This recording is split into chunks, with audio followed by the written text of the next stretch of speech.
This question has a pretty straightforward answer. 2019 was the last time I actually participated in RPG a day, and I managed to make it about 13 days in. It can be a bit of a rigorous schedule if you're trying to do one video each day and going back through and looking at how much work was involved in doing this past RPG a day. Like most people on YouTube say, it pays to be organized. It pays to get ahead. It pays to have a really good idea of how long you really want the video to be, because that's going to help give you an idea of how much editing you're really going to need to do. And are you really doing a bunch of stuff in your video? Are you just starting out? Have you been doing this for a long time? You got a lot of stuff going on in your life. But this year, I made it. And it was due to organization and a lot of getting ahead, getting videos shot 2 to 3 days in advance, certainly doing at least 2 weeks worth of videos before we even got to August. Again, we've got a pretty straightforward question here. I would just in general like to see more people take part. Participation helps. And I know not everybody's on YouTube. I know a lot of people don't have blogs. Some people just aren't even involved in digital technology. If we're going to talk about some people in specific, I'd say more industry people.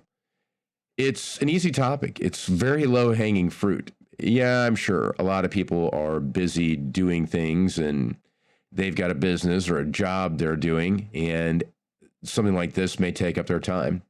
Of course, you might also run into the fact that some people just aren't going to want to say what they really want to say because they're working in the industry, and people might take that the wrong way. Another part of the problem is, especially if you're on YouTube, is that the whole algorithm thing, right? Short videos and even the way a lot of things are structured on YouTube are not really beneficial to have short content.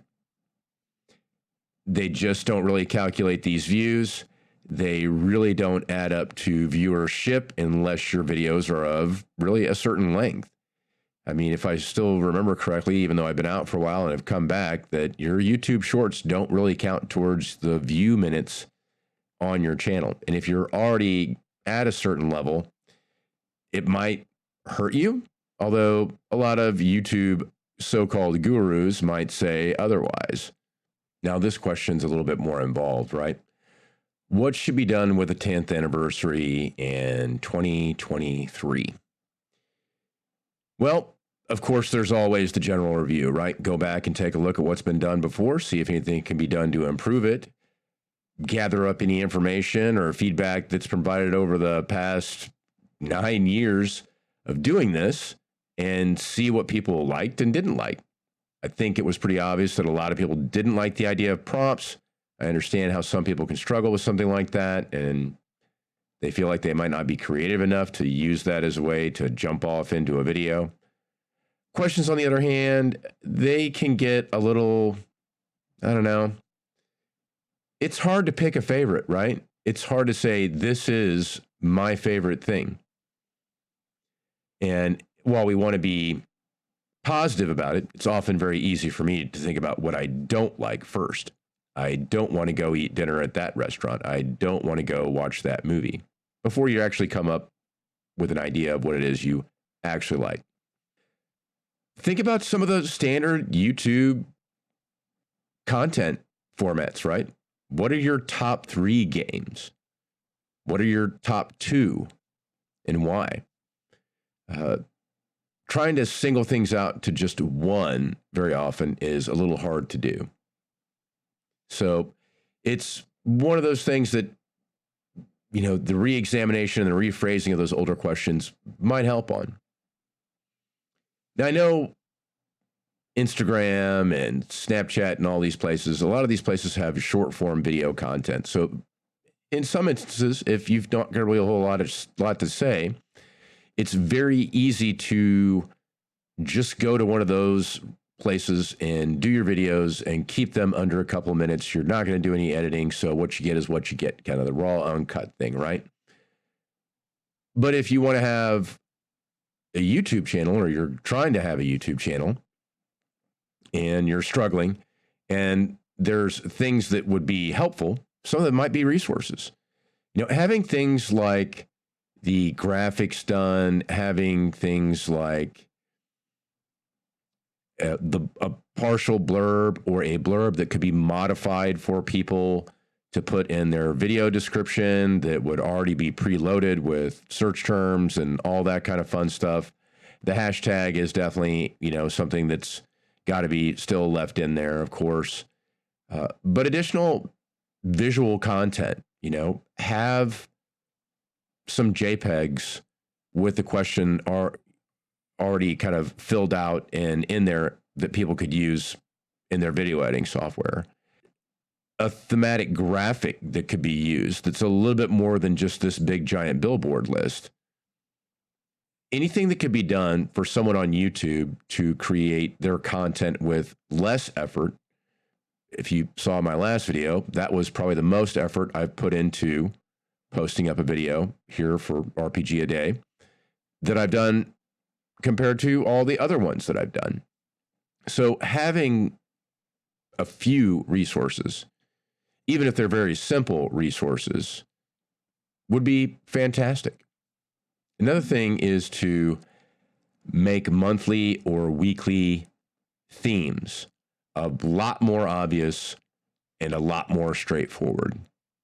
If we're going to be talking about character, and we start off talking about the character we're playing now, like we did in that last week, all those questions were pretty straightforward and obvious about what we're focusing on.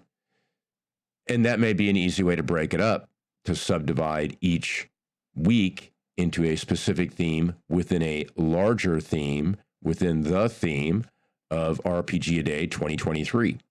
If you've only got to break it up into 4 weeks and you are going to have a few dangling modifiers there on the end, those 4 weeks make it so that you only need to break up 4 specific themes under a sub-theme and have those questions or prompts before each day be about that week's theme, covering the theme for the entire month. It seems a little straightforward. It could be a lot more challenging than most people think. But with 9 years of data, it should be a little easy to come up with something that can make next year a little bit easier to do. I would also say, don't wait too long to start planning for the next year.